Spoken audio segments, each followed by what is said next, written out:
Audra, and if you would have told me years ago that I would be a naturalist guide out in Yellowstone National Park studying animal behavior, I would have thought, interesting, but highly unlikely. Let me tell you what happened. I went out there in 2010 with my mother. She gave me that gift for Christmas in 2009. So in 2010, we went out there to the Lamar Valley Buffalo Ranch, which is the Yellowstone Institute. And we spent 1 week with a biologist guide who took us out to see animals every day. We're learning about the animals, we're having a fantastic time, but it's only a week. We head back, but on our way back, my mom and I would have an experience seeing an entire wolf pack by ourselves. It was unbelievable. I would take that memory back with me. I had to come back to work because I had offices, one here in Massachusetts and one down in South Florida, and I needed to get back to work. I would work for the next 3.5 years, burn out, sell my business, and I was driving down the road in Boca Raton, I'm sure some of you know Boca Raton, South Florida, concrete jungle, and I was trying to figure out what I was going to do next. It was May of 2014, almost 4 years after I had been in Yellowstone. And I was looking around thinking, whatever I'm going to do, I need some nature. And I called my mom right then from my car. And I said, Mom, can you send me the number of your friend in Montana? And she said, why? And I said, I'm going to go out there for the summer. And she said, really? As if she didn't believe me. And I said, just send me the number. And she did. Within 10 days, I had the one affordable house in Silvergate, Montana. I landed at the Bozeman Airport with 2 suitcases, and that was it. I got to my little house in the woods.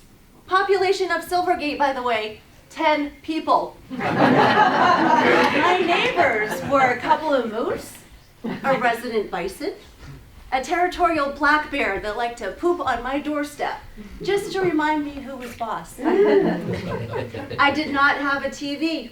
I had a book in every room. Didn't have cell service even. Can you imagine 2014, no cell service? What I did have was Yellowstone National Park, 1 mile away from where I lived. So I spent the summer going into the park, learning those animals. Now, I had spent my life with my mom raising orphaned wildlife and taking care and rehabbing animals. So they were very close to me already. So spending time with them was my love. But what happened next was unbelievable. Summer rolled into fall, and I didn't want to leave, and I didn't. And then winter, and I still didn't want to leave, even though it was minus 37 sometimes. I spent the next 3 years in Montana studying the animals. I worked with the best of the best, the experts, the people you see on 60 Minutes, the guys who do documentaries. Those were my mentors. Somehow, I wound up living next to Rick McIntyre, who's the top wolf educator in the world. He, by the way, is from Billerica. So we had a close connection, lots of different connections. So I found myself, after volunteering, listening, learning, assisting, suddenly I was taking jobs. I worked for Road Scholar. I worked for GTA, a student guide company. I started to work for a couple of big ones, and then I got to my real love. I worked for a little wildlife guide company. And then in 2020, I started my own, Lamar Valley Touring. And I've been running that company now and guiding since then. I spend half of my time in Montana and half of my time on the East Coast. I like to say that I have a degree, my bachelor's degree is from Emerson College in Boston, but I have a self-taught master's in Yellowstone. So let's go there. So this guy, he had just jumped out of the water. You can see he is actually shaking off. My buddy Jill took that photo and she said, the bears are out, where are you? So it was time for me to get back to Yellowstone a couple years ago. And that is the sign that's right out of Silvergate, Montana. Where is Yellowstone? 2,400 miles from where we are sitting right now. is our first national park. I don't think you can see the laser here, but that's that's okay. So Yellowstone is right in the corner here. 96% in Wyoming, 3% in Montana, and one little sliver in Idaho. It's 2.2 million acres, or about the size of Rhode Island and Delaware combined, or 1/4 the size of Massachusetts. It sits on top of a super volcano, so it's on a hot spot. What does that mean? It means that it's got 50% of the world's geothermal activity. Old Faithful, anybody know that? Yes. Yes, everybody knows Old Faithful. Guess what? There are 5 better geysers than Old Faithful. You just got to know what they are. And we've got the Grand Prismatic, the unbelievably beautiful hot pool, full of thermophilic activity that gives it these gorgeous colors. And then we've got the Grand Canyon of the Yellowstone River. I bet a lot of people don't know that we have a Grand Canyon in Yellowstone. It's a lot smaller than in Arizona, our big one, but it is certainly as glorious. So, the lower falls of the Grand Canyon of the Yellowstone River hosts one of the tallest waterfalls, so we've got hundreds of them in Yellowstone as well. So between the geothermals, the waterfalls, cowboy history, ecology, Native American culture, Yellowstone has so much to offer. But we are here tonight for what I love, and that would be the megafauna, the largest land mammal in North America, the fastest, the scariest, and the most misunderstood. We've got 67 native mammals in Yellowstone National Park. We have 1 non-native. We've got almost 300 birds. We have reptiles. We have amphibians. We're not going to talk about those tonight. That's a whole other talk. Somehow I have to condense 8 hours to 40 hours of what I usually teach into 1 hour tonight. So bear with me, folks, if I'm talking fast and moving quickly. The American bison. Buffalo, right? We don't have buffalo in North America. Those French Canadians came in and they called them le boeuf sauvage, meaning savage or wild cow or oxen. And that stuck. They became buffalo. And that's okay. We can say buffalo. In fact, the Lamar Valley Buffalo Ranch is still called that. But what we have here are the American bison. 2,000 pounds makes it the largest land mammal in North America. Its counterpart, the female, called a cow, is about 1,000 pounds. By the way, this is during the rut, and he's saying to her, "Hey baby, let's go in the woods later." So during the rut, those bull bison are drooling, bellowing fools. Their tongues are sticking out, they are full of testosterone, and it is a really fun time to watch bison. But it's also a dangerous time, so you have to be really careful. You can see how much bigger he is. He's got that big hump, which holds up their heads, and that helps keep them alive in the winter, because they are grazers. The only thing they eat is grass, so they have to be able to get to the grasses in the winter. So that big head helps them push snow around and off of the ground in order to get to those grasses. So they are herbivores. They are herd animals. And herd animals are interesting. At the top we have a matriarch. That would be an older female. She is going to run the show. She's going to be the decision maker.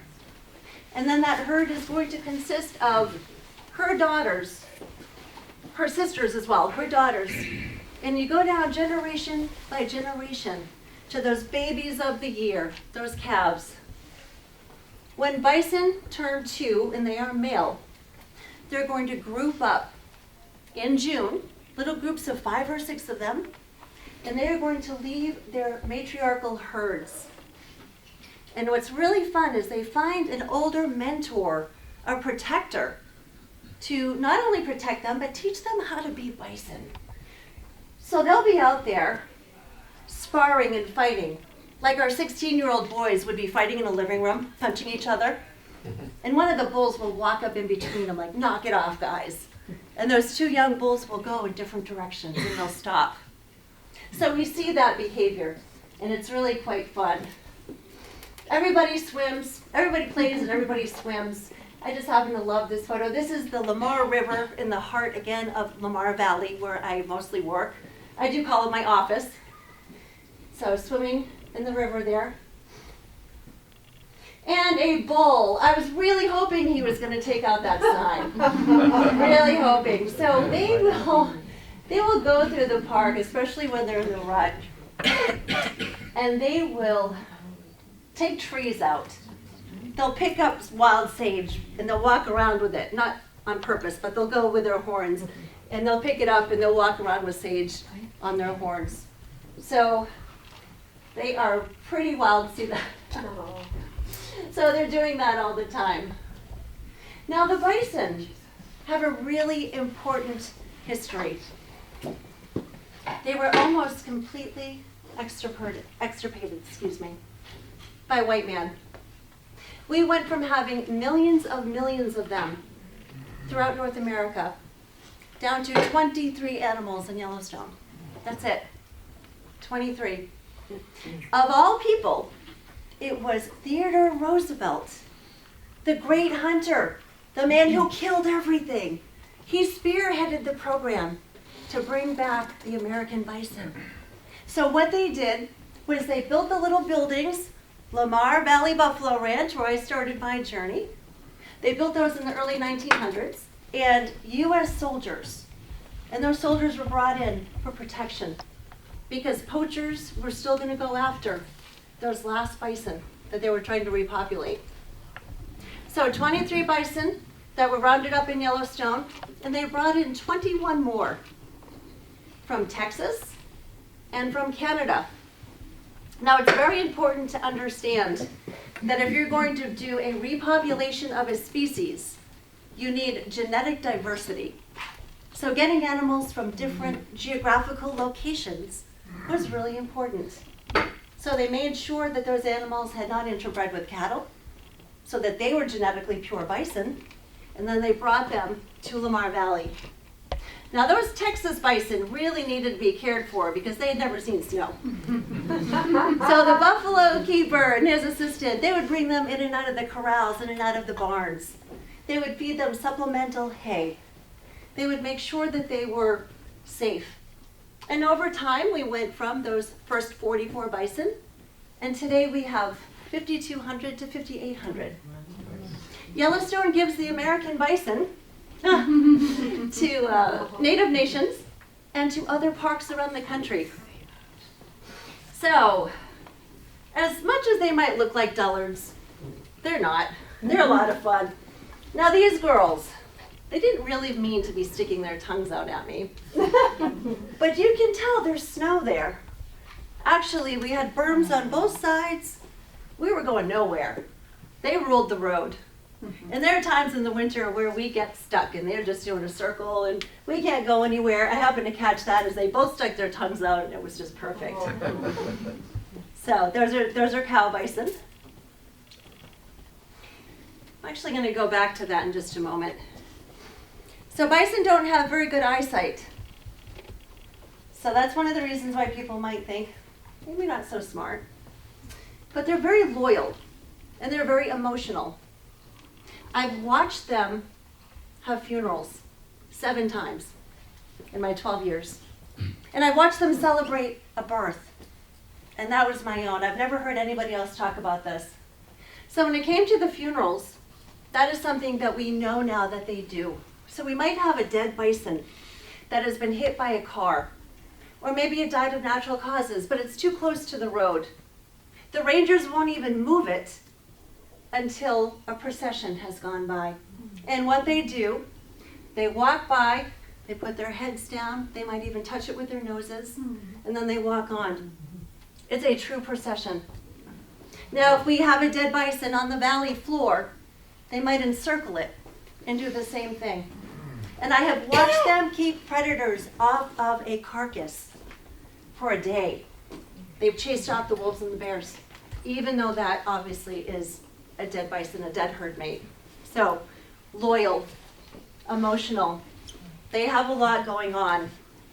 I've lived with them in my yard. I've spent a lot of time with them at this point. And they're one of the animals that, I think a lot of animals are misunderstood, but a lot of people don't really see what these animals are. They also, by the way, if they are agitated or they're surprised, they can jump, turn, and charge in about one swift motion. So don't let it fool you when you see them lumbering along looking mellow. They're not always that way. So, see those mamas? Tails up. What we do is we watch their tails to learn their level of aggression or agitation. So their tails are going to go up incrementally based on what's going on around them. What's going on here? There's a wolf. This wolf had just run by me and 24 kids from St. Louis. And it was so funny because I hadn't seen her since she was a pup. And she had changed color quite a bit. She went running by and I said, "Who let their German Shepherd?" "What? That's not a German Shepherd, it's a wolf." So she was just out, she was 2, and she was just out practicing, testing. That's what wolves do, especially when they're 2. But what was really weird, it was the middle of the afternoon. So it was a very big surprise to suddenly have her run by. So she was just going to harass them a little bit, but see those tails? Those tails are up. They're very agitated. Now the joke in Yellowstone is if the tail is up, it's either charge or discharge. Everybody got that? There's a lot of bison who have been by Yellowstone. When I talked about emotion, we don't want to overhumanize animals, except in a way we can, because look at that. That went on for about 2 minutes. What's happening there? That's what we do with our children. That's what we do with loved ones. They are head to head. Their eyes are closed. That's absolutely a show of love. And it was really beautiful. So mamas and babies are always talking to each other. They do little grunts. And their voices are as distinct to each other as our own are to our families. So whenever you've got a mama bison on one side of the road, for instance, and maybe her baby got caught on the other side, she's going to talk, she's going to do these little grunts until that baby comes to her. Or maybe there's a "come nurse," or "mama, I want a nurse," whatever it is. When you are sitting with them and spending time with them, you start to understand what they are saying, what they're communicating.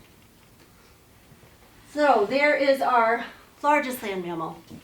We're going to go back to questions afterwards, so please remember them. I am going quickly, but I'm happy to answer plenty of questions afterwards. What is this? Antelope. Let's see, speed goat, pronghorn sheep, deer, you name it, people will call it. It is simply a pronghorn. It is North America's fastest mammal. And the reason is, it used to have to outrun a cheetah we had here. That cheetah went extinct about 11,000 years ago. These guys survived. They are very interesting in a lot of ways. One is, those horns actually shed. So as a naturalist, that's kind of an anomaly for us, because antlers shed. Usually horns do not, so it's kind of a both and for them. So what happened with them being called antelope, and you'll hear that when you go out there, everybody calls them antelope. And I have to be scientific, so I'm calling them pronghorn always. When the early explorers, again, they came in and they had information, they had sketches of animals from around the world. They looked at this animal and said, "It looks like an antelope from Africa." They're actually more closely related to giraffes. How about that?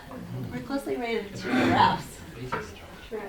There's a beauty, just standing and looping. So they can do a burst of 55 miles an hour. They can see 320 degrees with those big eyes.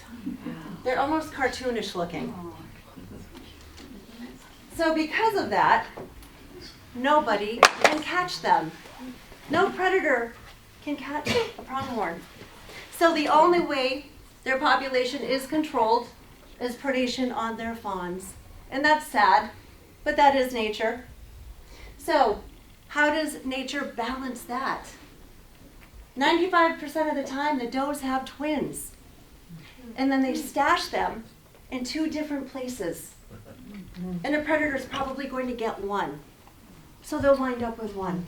But that is population control, and that is nature being perfect. So they're vocal, but we don't get to hear them vocalize very often. Here they are in a herd. These are all does. You can see they don't have the black pronged horns, but they do have short horns. They too are ungulates. Ungulate is a hoofed animal, if I haven't said that already. And they're living in that same matriarchal society. They only all get together during their rut. Oh, what else? Oh, yes, livers. This is always interesting. They have a double-sized liver because they have learned to evolve and adapt with wild sage. Yes, you all laugh about that. Yes, so all of us, not the garden sage that we make our chicken with, but wild sage. And it is prolific out there. Very few animals can eat it. In fact, that's a whole other talk that's an hour long. Sage is incredible. But these guys browse on it. So they're not just grazers, but they're browsers. So they can eat that sage, and they can filter the toxicity of it. So that makes them really interesting, too. There's a brand new baby. It's still wet. Still wet. So I'm going to have a lot of baby pictures because lots of people want to see animal babies. A couple of quick stories. Although we don't get to hear them vocalize very often, I had 2 opportunities over the past few years. One was I was hiking with a guest. It was just the 2 of us. We were in an open area, and all of a sudden, a pronghorn buck comes running at us. He stops about 5 feet from me. He stomps his foot, and he snorts. And I backed up, actually put my hand on my bear spray. Bear spray, by the way, can be used on anything that breathes. It's not just for bears. It is pepper spray on steroids, and it hurts. So, you never want to spray anything. And I would have been the laughing stock of the guide community if I sprayed a pronghorn. So I did what I do, that I learned to do. I talked to him. I didn't need to be aggressive and yell and clap. I said, "What are you doing, buddy? You okay?" So what you do is you use the sing-songy voice. You calm them down. Our voices are really powerful. We know that. Our families, our children, our dogs, we know how powerful they are. So when you're in nature, same thing. Just, "It's okay, buddy. What do you need?" It's not about what I want. It's about, what does he need? I'm going to get out of his way. It's his park over mine. So eventually, we had a little stare down. I did the sing-songy thing, and he eventually went and turned away. We kind of laughed about it. But it was really fun because I had never heard one snort, especially at me. Another time was a couple years ago. I was hiking with a couple, and it was the bison running time. We came down off a trail, off a little mountain, and there were bison everywhere. The one time you don't hike with them, the 2 months during August, September. So I said, okay, we're going to have to go way around in the sage. So we proceeded to go around, and all of a sudden a pronghorn doe comes running toward us. And she's doing this strange sound. They're like, And I said, oh, she is upset. She's absolutely upset. Please watch her feet. Watch where you're going, because we're in the sagebrush, and her babies are probably here. And so she proceeded to kind of escort us parallel to where we were and talk to us the whole time until we got down to our car, basically. And that was really neat too. So whenever we get to have an experience in animal behavior, we learn something. So it's great fun. Oh, and the bums. Okay. Because they are not that loud, like a coyote would do an alarm bark, a bear might make a growl. These guys, when they're alarmed, you can see their white fur on their bums flare out. It is the cutest thing. So these two are looking at something. There's something over there, and they are flared. But if you see them, if you have 10 or 12 in a herd, and all of a sudden the one up front does a flare, the rest of them will flare and run. And it's really fun to see. Okay. The scariest. How about that? He's not so scary, is he? No. I called him Circus Bear. He had come out of his den, found a bison carcass, finished that carcass, probably with the help of maybe other bears and wolves, who knows, it was a few days. He proceeded to pick up the spine of the bison and twirl it around and toss it like he was playing with, like a dog playing with a bone.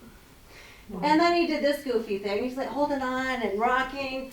Bears are so fun to watch play. And when you watch a grizzly bear, he's a few hundred pounds. When you watch them do that, it's just great fun. We've got a couple of ravens there, so you know there's a carcass still. They're still picking at the end of it. And that coyote is saying, oh, dude, will you just leave so I can get one more bone? So not so scary when they look like that, but how about that? That's a little different. It's a little different. They're very vocal at that point. They are growling. They are yelling at each other. They're even fighting when they've got a carcass. So pretty exciting when we've got one on the valley floor like that. Remember, folks, that I am working through a spotting scope and a phone. So any images that you see, any videos you see, are from 50 yards to 2 miles away. Okay? Ethical guiding. That's what we do. So I'm not a photographer. I take memory photos, and I am extremely, extremely high with my standards in terms of not encroaching on animal space. It's so important. So, beautiful grizzly mama with her baby. Grizzly bears are named, or called grizzlies, because of the grizzled fur at the ends. You can see that a little bit. This picture isn't so easy. So, they're not called grizzlies because they're scary. They're called grizzlies because of those ends of their fur. In Yellowstone, we have about 200 grizzly bears and about 1,000 black bears. So I'll talk about black bears too, make sure. So they come in any and all colors. So it can be a little bit confusing when you see, first of all, this guy. That is an obvious grizzly bear to me. He's got a hump. See that hump? That is one of the distinctions between a grizzly bear and a black bear. But then look at this guy. You might not know if you didn't know, right? That is a cinnamon black bear.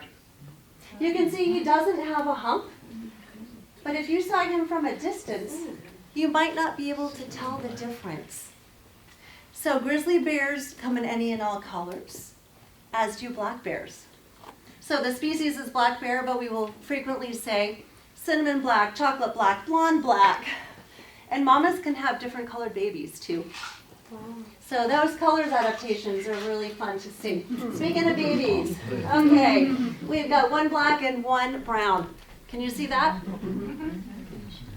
One of the few times that I've heard a black bear loudly was when I was with a group in the vehicle, and the windows are down and we're coming up around a corner and I hear this barking sound.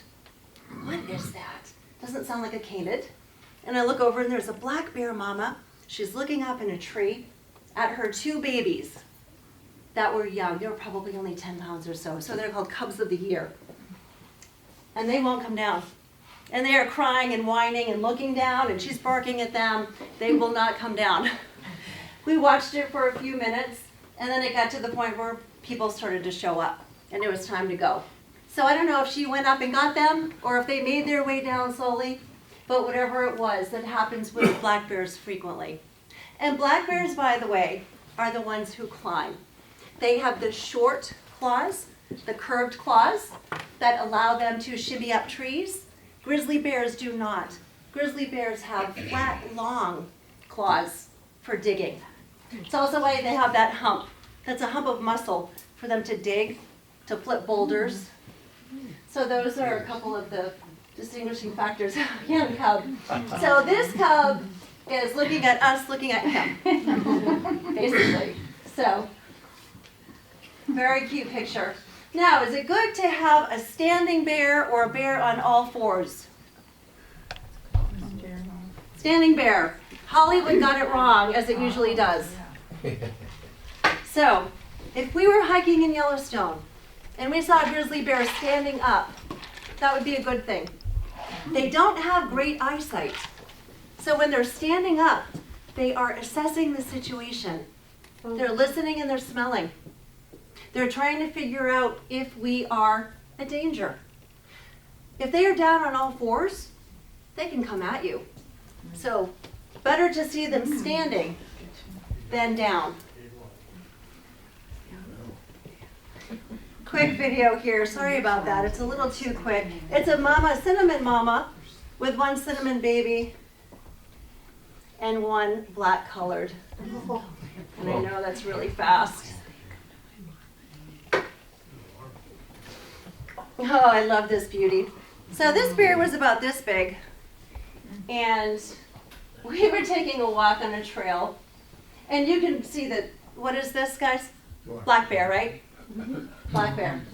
You can tell by the snout. The snout is longer. He's got longer ears, pointed ears. No hump, but he's also quite small. But what was funny about this is there were people running and yelling, "Grizzly bear." Now, I don't want to be patronizing or anything, but this was a tiny little cinnamon black bear. So it can be funny listening to visitors in Yellowstone, too.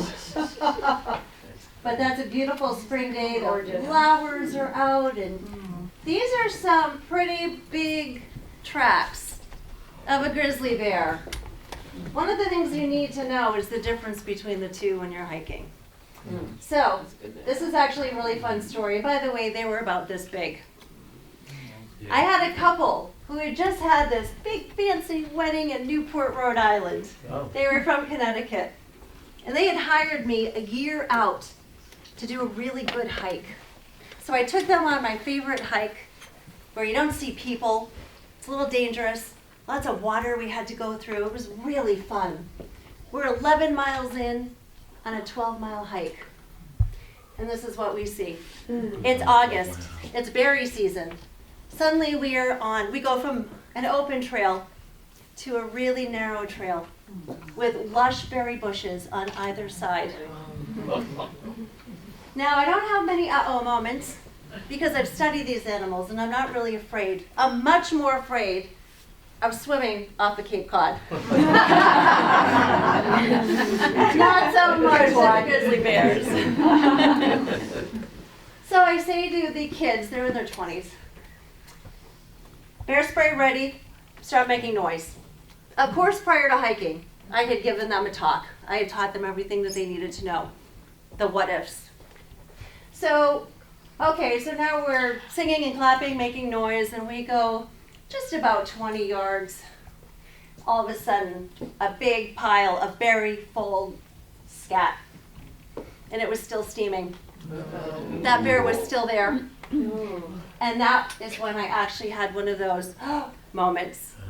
And I said, okay guys, now bear spray in hand. And we're gonna make a lot of noise. I remember that day very well. There was no wind, which is a good thing. And there was no ambient noise, so no water. Because if you are around water or if there's wind, two other factors to be considering hiking in grizzly country. You better be aware, you better know how to use your voice. So if you've got white water, for instance, you're not just gonna go, oh, bear, bear. No. You're gonna do woo, you're gonna make all these different noises so that bear can hear you. Anyway, I got off here. This day, we didn't have any other noise. We didn't have wind. So it was just about us. And every time we went around a corner, I'd actually go before them. And again, it was a little harrowing. We made it that 1 mile, obviously, or else I wouldn't be here to tell a story. But it was very exciting. We never saw the bear. We just saw the tracks and we saw his poop. Black bear. So take a look at his face. That was fantastic. Looked up, that was actually in September. Looked up into a tree and there he was. Hang on a limb like that. Our black bears are almost dog-like. Actually, all black bears, but they're almost dog-like. So when we look at them, we see that longer snout. You can't see his ears very well, but they're a lot bigger. Beautiful little guy just hanging out. And a cinnamon, look at him. My client says to me, Audra, there's something hanging in that tree, but I'm too embarrassed if we turn around and it's nothing. We turn around and it's this cinnamon. Look at, he's hiding his face. Look at his little paws hanging out. So he's way up high, taking a nap. So that's what Yellowstone gives. You just drive around and you see stuff like this. Where else do you get that? It's a remarkable place. Oh, and this one, baby bear. So that's a cub of the year. Mom and sibling were down below, and the bear was just trying to get comfy. And so baby bear is pretty incredible. Oh, so when was that baby born? Really? February, while Mom was sleeping. Oh, wow. How about that? Oh. Right through it. So their courtship, their mating season is May through July, and a courtship is a lot of fun. It's 3 to 5 days of napping, fighting, playing, and mating. And when there's a courtship happening, we're all telling each other, courting bears at so-and-so, courting bears, we all want to see it. So they have delayed implantation. Not many mammals do. We have a few. Or I should say animals in general. But bears have delayed implantation. So they have fertilized floating embryos. They will not implant unless that mother bear or that prospective mother bear is healthy enough and has gained enough weight. And that's in November. So she goes the entire summer and fall. They are complete eating machines, by the way. They're opportunistic omnivores. Anything goes, from mushrooms to berries to carrion, bugs. Because they don't eat a lot of fish in Yellowstone, they're actually not very big. So we have an ecological imbalance of trout. So the bears don't actually get to eat the fish that they used to. So they're a lot smaller than coastal bears. So let me get back. So opportunistic omnivores, they're eating machines. They're going to try to gain 1/3 of their body weight before they den up. And then if they are healthy, they gain that weight, then they're going to implant in November. They're going to give birth in February while they're in that state of torpor, which is like a sleep state. They're not completely, they're hibernators, but they're not like some of the hibernators that we might know, like squirrels. So a little bit different. So they give birth to these 1-pound babies, the size of a Coke can. They are hairless. They can't see. All they need to do is make their way up mama's belly fur and latch on and nurse and sleep for the next few months until they gained 8 to 12 pounds to safely go out of the den with their mother, who has to protect them from absolutely everything, including her own species. Because boars, male bears, actually will kill cubs. We're not sure if it's territorial or just to put the mothers back into estrus. We're actually having this conversation lately. Regardless, they will kill babies. So when we say things like, oh, mama bear, there's a reason. Because mama bears have to be really diligent about caring for those babies. You know what else they do? Oh, hold on, gotta go back to the den. Okay, they don't just have babies in the den. They also, of course, they're not going to the bathroom, they're not urinating, defecating, they're not eating or drinking.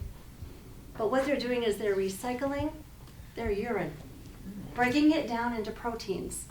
Their kidneys are amazing. So they're breaking it down into proteins that feed the lean muscle mass so that when they come out of the dens, they're not Gumby. So if we were to go into that state, we would lose a lot of lean muscle mass along with a little fat. So they're losing fat, they're keeping that lean muscle. They're about 300 pounds having 1 pound babies. Anybody envious? No? Ladies, imagine, we have 6 to 10 pounders and we weigh half of what they weigh. Wow, intriguing. You could look at that face and think of every toy store in America. Yes, Does he look like the seriously. perfect teddy bear? Totally. That's a Grizz. That's a young Grizz.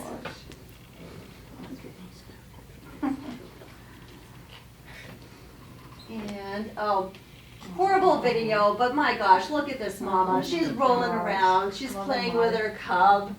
There were cars going by, so it was kind of a difficult. But, oh my gosh. Exposing her Again, belly. we watch them. We watch them not only Precious. do things like this, but they will literally grab their cubs and roll around. They will slide down the snow. So they typically are denned up really high up, and we'll take a spotting scope and watch them a couple miles away up high when they come out and they actually slide down snow and play in it. So lots of fun. I have to set you up for the next 2 slides. Every spring, the male bears are the first bears out. And like I said, they've lost 1/3 of their body weight. They're in what's called walking torpor, so like a sleepwalking state. They haven't eaten, haven't gone to the bathroom, so they're starving and they're constipated. They don't have the energy to go hunting. They don't necessarily want to steal from wolves. That's a lot of work too. There's no vegetation because at that time Yellowstone is still under snow and ice. So what are they going to do? They're going to come down the hills from their dens with their noses up, and they can smell about 2,000 times better than we can. They're going to smell carcasses that have fallen into water. And there's one particular spot where the bison fall in every fall. And it's sad because they can't get out, so they drown. But it's good for the bears. For lack of better terminology, the carcasses are nicely marinated. So it's somewhat easy for those bears to digest. But what they have to do first is pinpoint where those carcasses are, jump in the water, and with the last bit of energy, drag it out onto the shoreline. And then they're going to eat and sleep on top of that carcass for days, like a bear rug. The only way they're getting up off of that first meal is if a bigger bear comes along, or if the wolves come after them too much. They get sick of it and they go back up to their den for a bit. These next 2 slides are, however, of somebody else who came down. And this was May. Look at her, dragging that possibly 1,000, 1,200 pound carcass out with her 2 15-month-old babies. At one point they were standing on her rump and yelling, just egging mom on, saying, "Come on, mom, get that thing out, come on." It was fantastic, just fantastic. So we don't usually see sows and cubs do this. So what I can imagine, and I had gotten there late that year, so I missed April's time when the big boys come out. What I can imagine is that the boars had already gone through the process, gotten all the carcasses that they could, and then it was her turn. So she does all this work. Look at her. She's working hard. Kate should have helped. And now, well, now just watch. And then what the 2 of them do now, watch this. "Hey, Mom, we want a drink." Is that so beautiful?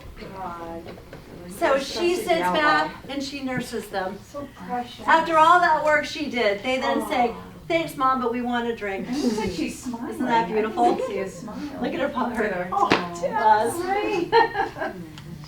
So when I am in this particular spot, sometimes I literally have Nat Geo Discovery Channel. Famous videographers, photographers right next to me. So these are images that you can find on YouTube and you can see on TV. It's a very famous spot called Blacktail Ponds. So love that. I also, one of the things I just have to say real quick, I couldn't help myself. I love camouflage. Look at this. Oh, yeah. Look at that. Sure. Look at those perfect babies and the straw grassing on there. So camouflage is something that we study that's absolutely fascinating too. Okay, we're going to say bye to bears. Aww. Okay. Great bye picture the to say goodbye bears. with. I know. Yes. Oh, And on to the most mysterious and possibly the most misunderstood mammal on earth, the gray wolf. Love this photo. A friend of mine took this. Don't know that wolf. He wandered in and back out again. So really incredible to get him. So the late Jane Goodall wrote that the reintroduction of the gray wolves to Yellowstone National Park is probably the most important study in ecology we have learned thus far. What happened? It's a 100-year story, my words now. A 100-year story, watching the demise of an ecosystem for 70 years and the comeback over the last 30 years. It's the Wolf Restoration Project of Yellowstone. So in the 1920s, Yellowstone implemented their predator eradication program. That meant that the rangers were tasked to killing everything with teeth and claws. Both bear species, 3 species of cats, coyotes, and especially wolves. Now, why would they do that? A couple reasons. The ranchers and the farmers had taken a hold of the West, so they wanted to protect their livestock. Kill every predator, make it easy. Also, the visitors who were coming into Yellowstone were not interested in seeing predators. They were afraid. So killing them off again seemed like a good idea. So in 1926, rangers killed the last 2 gray wolves in Yellowstone, the Canis lupus eremotus, which was a subspecies of the Rocky Mountain gray wolf. So that would be it for that particular subspecies of gray wolf. By the 1940s, there were so many elk, so many lazy elk, who are both grazers and browsers, meaning they are eating machines, that they were starting to kill off not just the grasses, but the deciduous trees. So cottonwoods, aspens, and willows, all of which, actually every single thing in an ecosystem has importance. When it comes to the cottonwoods, nesting songbirds, the aspens and the willows, beavers, also birds. But what would happen to the riverbanks? And some of you might have heard of the, might even be just a 2-minute video called How the Wolves Changed Rivers. I don't know if any of you have heard of that. It's the simplistic outline of what happened. So the elk would stand around in the riverbeds, eating the willow bushes, killing them. And the root systems of those willow bushes are what hold the banks together. So once the root systems start to die, there's going to be an outflow. There's going to be a shift in water. So the water systems are shifting, and now you have an overpopulation of elk. They're eating too much, and the park is going to have to control them. And what's happened with them? They're lazy now. They're going to stand around and eat. An ungulate should eat a little bit, look up and around, and move on. They should migrate, but they stopped doing that. Their normal behavior was gone. So now there's a big uh-oh. We've gotten rid of all the predators. We're seeing a total imbalance. The ecologists and the biologists understood that there was a problem. Now, how are they going to fix it? Well, a 50-year fight all the way to the Supreme Court, one of the biggest controversies in the history of the Wild West was the reintroduction of the wolf. Because ranchers and farmers, and at this point outfitters, didn't want them.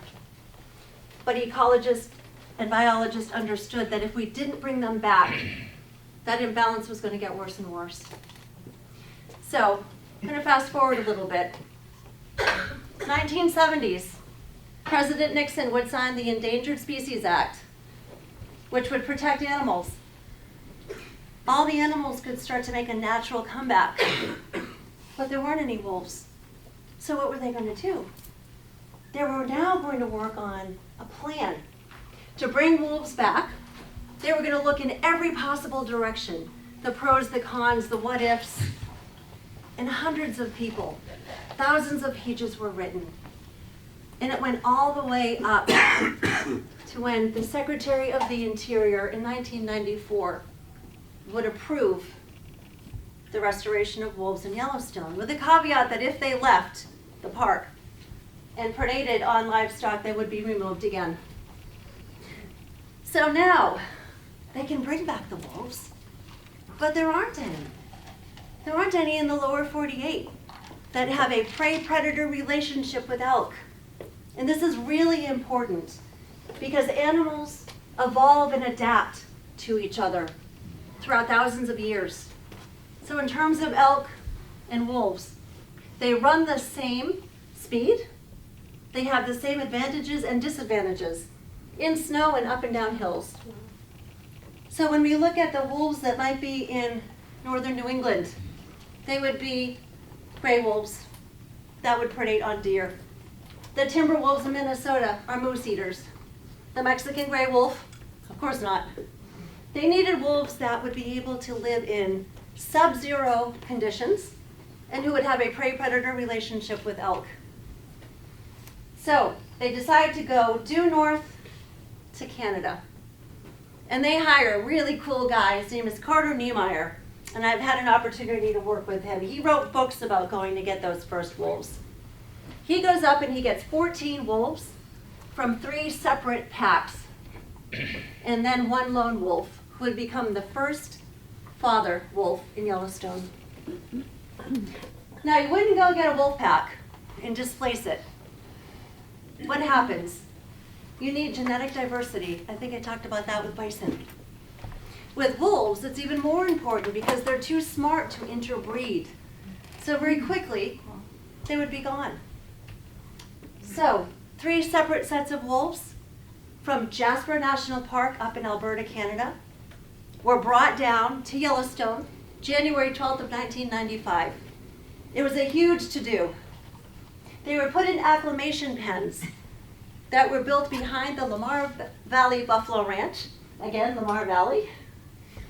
They were 1 acre in size each, and they had to be kept separate, of course, because wolves are territorial. You wouldn't take wolves from different packs and throw them in together.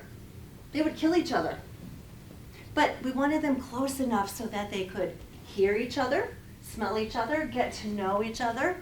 They put that lone male in with a female and her 2 daughters, and they were actually the first parents of wolves in Yellowstone. They're very famous. So, 1995, 14 wolves. They bring in another 17 in 96. Let me back up though. Sorry, they were kept in those acclimation pens for just 3 months. And then they were let out in March of 1995. They would do the same thing with 17 more wolves in 1996. And then later that year, bring in 10 more. So 41 wolves were brought in over 2.5 years. And those would be enough to repopulate Yellowstone. So in the 2.2 million acres that is Yellowstone National Park, believe it or not, we only have 100 wolves. That's it. So, think for a second. Everybody awake? Everybody awake? Yeah. I want you to be an elk in 1995, March 1995. You've gone 70 years with no wolves. All of a sudden, a wolf shows up. What's your cartoon balloon say? Run. No swearing. Oh, I was going to say something else. Uh-oh. Uh-oh, life as we know it is over. So did those wolves come in and eat all the elk? I love it when I hear that from someone. We heard the wolves came in and they ate all the elk. Guess what? 100 wolves, 12,000 elk. No. The wolves came in and they reinstilled the innate fear that elk should have. So they started to eat the way they should. Eat a little, move up and around. They started to migrate in the fall, in the winter. So then what could happen? The grasses could come back. The trees could regrow. The beaver could come back. The nesting birds.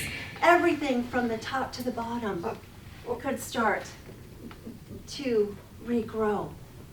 So when I say that this is a 100-year study in ecology, it's really important. 70 years with no wolves and the demise, 30 years of them back. I'm not going to give them all the credit because in the interim we did have the other predators come back. We had fire, we had floods, we had climate change. So it's not just about them, but it certainly is an important story in ecology when we talk about this. All right, a black wolf. What happened here? Well, what happened was about 2,000 years ago, a domestic dog and a wolf got together and introduced the black color gene. Oh my gosh. So this melanism is very interesting, and it in fact gives these wolves a stronger resistance to distemper. So this is what we have found. When I got to Yellowstone, 30% of the wolves were black. Now 50% are. So that's a beautiful black wolf. These are typically what you think of as wolves, right? Gray, beautiful gray. I'm going to say something that's going to sound like I am over-anthropomorphizing. But wolves are like us. We used to be tribal. We used to live in clans.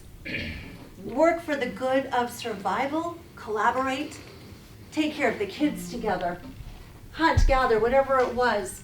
We were a social structure that worked for the good of us all. That's a wolf pack. It is beautiful. We've got the alphas at the top, the betas, their lieutenants, and then we've got their youngsters. And then again, genetic diversity makes it so that we've got wolves from other packs who join. So whenever we've got alphas breeding pairs, they're going to come from different packs. And guess who rules? Remember how we said that herd animals are matriarchal? Older female at the top? Who rules a wolf pack? Alpha female. Alpha female. Whenever people say something about being an alpha male, I say, oh, that's fantastic. That means you're a great dad. You take care of your wife. You are fiercely protective. But for the most part, you're a loving pushover. The alpha males are almost always sweethearts. And I kid you not, I've been watching wolves.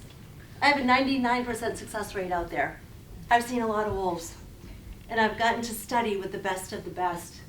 The alpha males typically don't fight. You know who fights? The females. And what we know about alpha females is that when they rule in an unkind manner, they will be demoted, they will be kicked out, or they will be killed. I happened to catch a demotion on video, and it's put me in a famous book because I got to witness that. So, amazing stories about these animals. The males, because the entire pack gets a burst of oxytocin, the love hormone, the parenting hormone, they all take care of puppies. They all love their puppies. So anybody can come in with a full belly, and they are going to be mobbed if those puppies are old enough to eat meat. And why is that? Because they have come in with 20 pounds of meat in their stomachs. And those puppies are going to run to them, lick around their jawline to initiate regurgitation. And that's how they eat. That's also how they're going to feed those moms.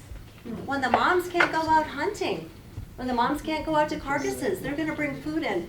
It's a lot easier to bring in a belly full of food 6 miles away than to carry a big leg, to carry a big piece of something. So that's what they do. This was pretty funny. So I had been looking at this skeleton on the valley floor for about a week. And I had some kids with me and I said, I'm gonna go see something cool. They said, yeah. So we go look at this, it's a elk carcass. And we're standing there with a spotting scope, looking at this pelvic bone, when this wolf walks up. I kid you not.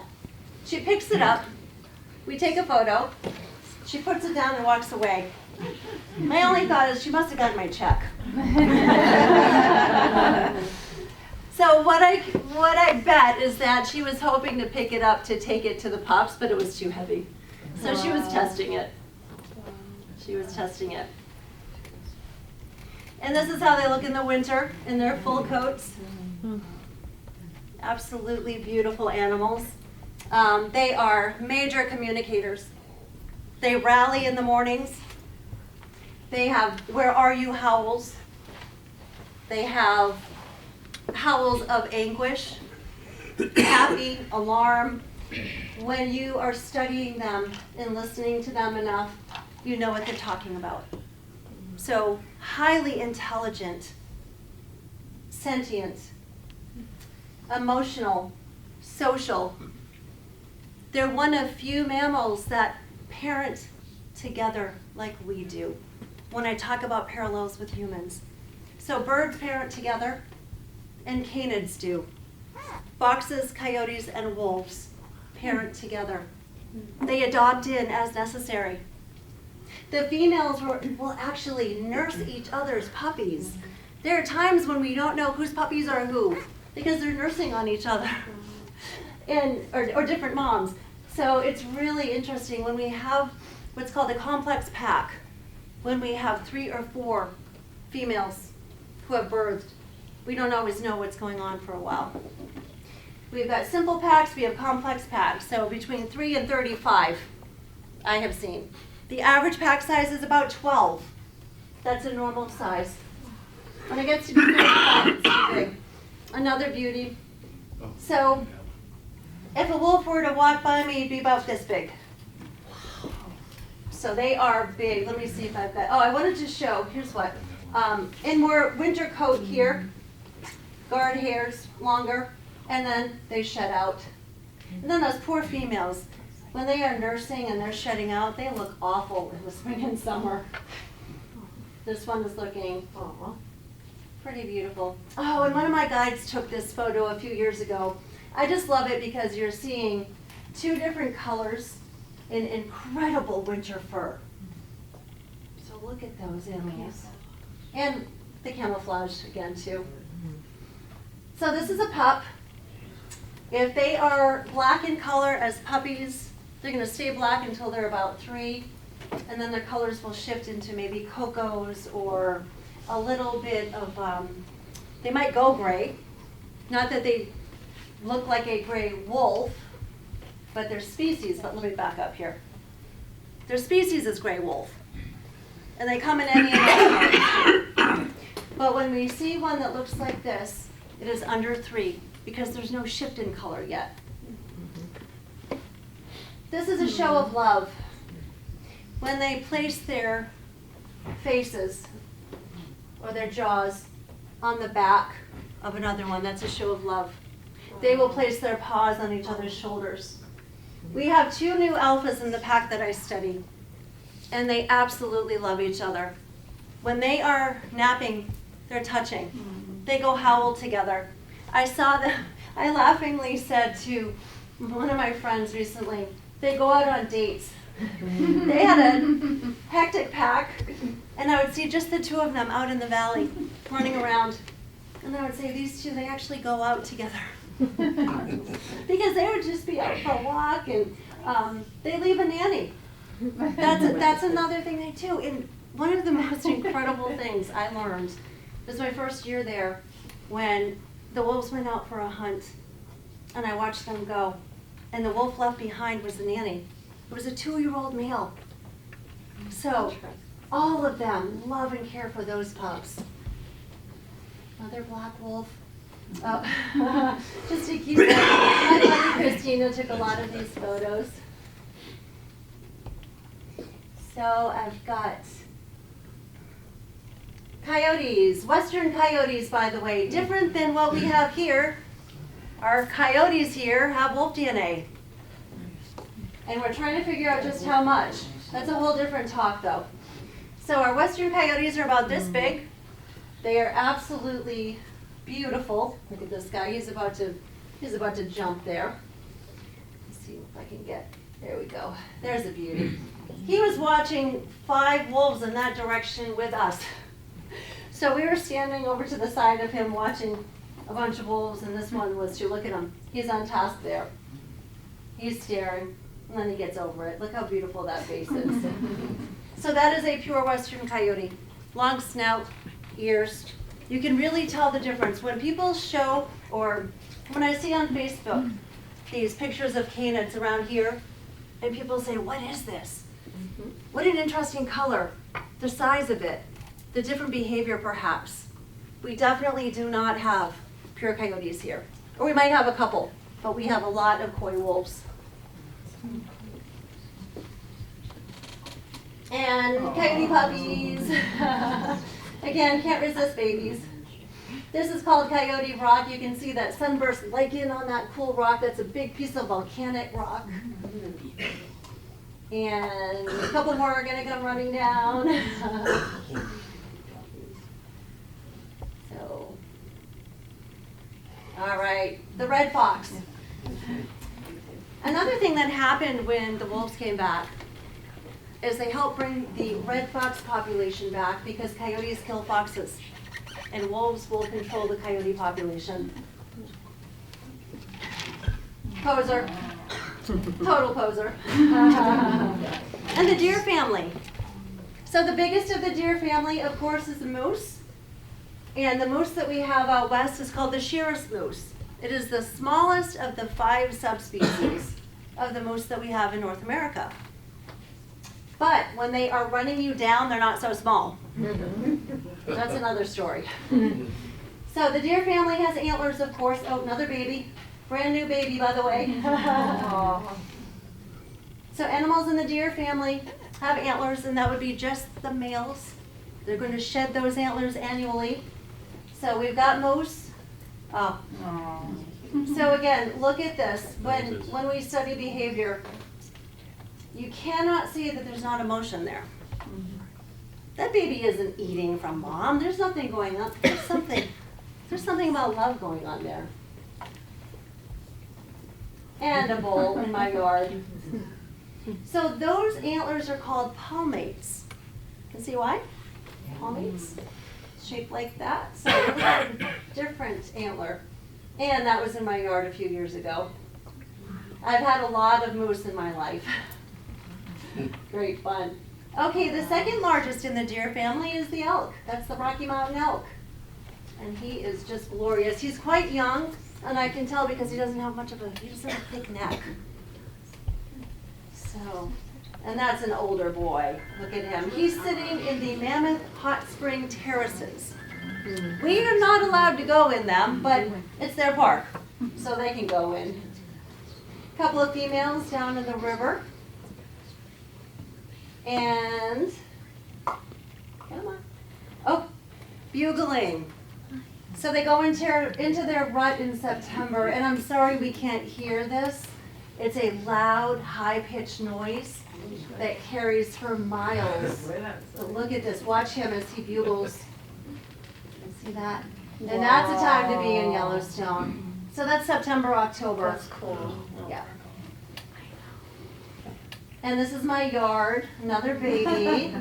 So after she gave birth, she chased me around for about 5 days. So can't get to the cars, can't use the picnic table. Basically, they stash them behind rocks and back there in the bushes and then doesn't let me use the yard. She forgets I pay the rent. So look at that. Beautiful babies. And I know we all have deer, but this is a mule deer. See those big ears? So of course we have white-tailed here. We also have white-tailed deer out there, out west. But we've got the muleys there that we don't have here in New England. Another one, I just love this picture, so it wound up in. Bighorn sheep. So a horned ungulate. Horns are stable throughout their lives. They're born with little nubs that are going to grow. And when it comes to bighorn sheep, you can actually tell their ages by the rings on their horns. Watching them in the rut is just unbelievable. You know, they have a double thick skull, and you can hear them crash. And so this was obviously in the winter. And another baby finding his legs. So they've been rolled up for a few months, right? They come out, and within about 6 hours, they're doing that. Sometimes it's like 2 hours. They're getting up, like, hey, we have legs. We've been all balled up. And then this little guy, trying to negotiate, what am I going to do here? How do I get down? Jesus. It all ends well, don't worry. But it goes on for a while. In fact, I don't think I got the final. Funny. Where am I going? What do I do? Which way did I come? Yeah. That is, what a great shot. Wow. Yep. And I think that's it. But it is a good ending, don't worry. It's a good ending.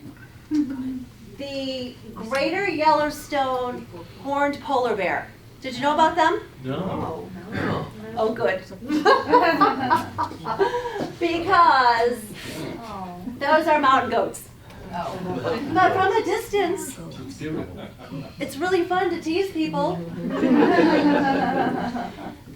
So the mountain goats are the one non-native mammal. Remember I said that earlier? We've got one non-native. They were brought in for sport hunting in the 1940s and 50s. What we have found is that they could not have migrated naturally down from Canada because there's a gap in the Canadian Rockies that they wouldn't have made past. So they were brought in for sport hunting. There's a nice one. So they're usually quite a surprise for people. A lot of people don't know about the mountain goats. Badger, I'm going to go through these quickly. Badger. Badger with babies. Look at those claws, by the way. They are something else. I actually had to draw my bear spray on a badger once, too. How embarrassing. There he was aggressive. That's a pine marten. So that's a carnivorous, look at, you can tell carnivore, look at those. Carnivorous forest dweller. If you hear red squirrels suddenly yelling about something, it's frequently about them. Yellow-bellied marmot. Not to be confused with Yosemite Sam's yellow-bellied varmint, right? So they look like a gopher, a groundhog. They live in colonies in the rocks, and they are hibernators. I love this. He was just basically, get out of my space, lady. Otters. I had an otter in Rochester the other day. So, pretty exciting. But we've got otters in Yellowstone. How about this one? This is called a pika. These are little high elevation animals that look like a cross between a mouse and a rabbit, but they're in the rabbit family. Speaking of which, jackrabbit. In winter coat. Yeah, he was.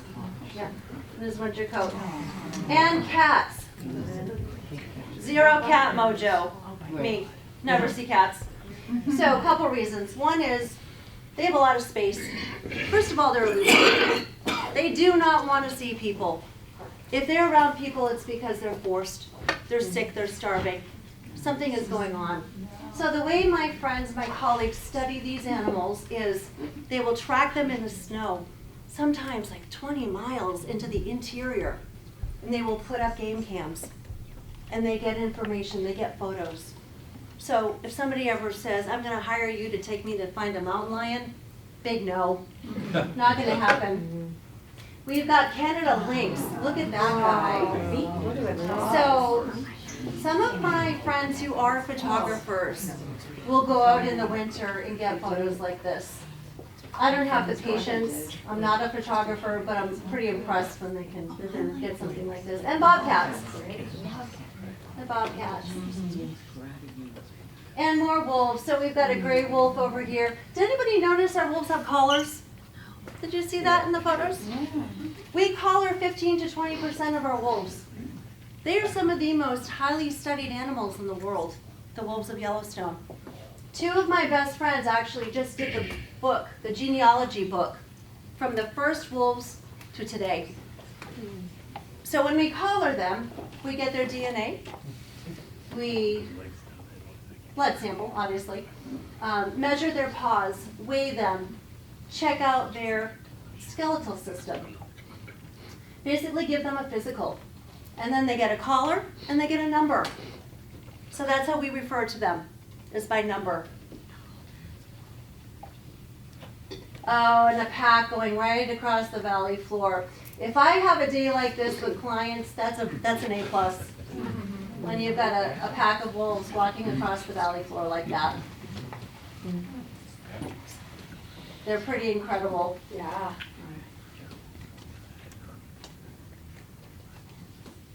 And you can really see their collars here. They're biding their time, waiting for those beers to be finished, as you can see. Very patient. Very patient. Yeah, they're not going to go. They weigh, let's see, a quarter. It's very obedient. Oh my God. I'm just going to stand there. I know, Quite a right? day, too. When I look at these photos, Breaking it down for me. I think it's more like, yeah. Like, I'm waiting in line. I'm shocked he's not being aggressive and saying, that's my food. I mean, the bear, the wolf. the wolf. I'm Oh, the shocked. wolf isn't going to do that with the grizzly bear. No, when it comes to the hierarchy, the grizzly bears are at the top. Grizzly bears are at the top, absolutely. It's unbelievable. Yeah. And the bear's like, so unjust. And this one, the bear's not going to tolerate. No sharing there. It's a pretty fuzzy photo here, video. So when we get to see that, it's a lot of fun, but sometimes we see the opposite too. Oh, this one was just some wolves that were playing. Well, one of the reasons I wanted to show this is, see those birds? Those are ravens. Wolves and ravens have a symbiotic relationship. So when we go out in the morning and we don't know where the wolves are, we'll actually look for bird activity to help us find carcasses. And carcasses obviously are going to mean wolves and bears. So that relationship is really interesting too. That's a whole other story. Another talk. Another talk, yes. Yep, talk about.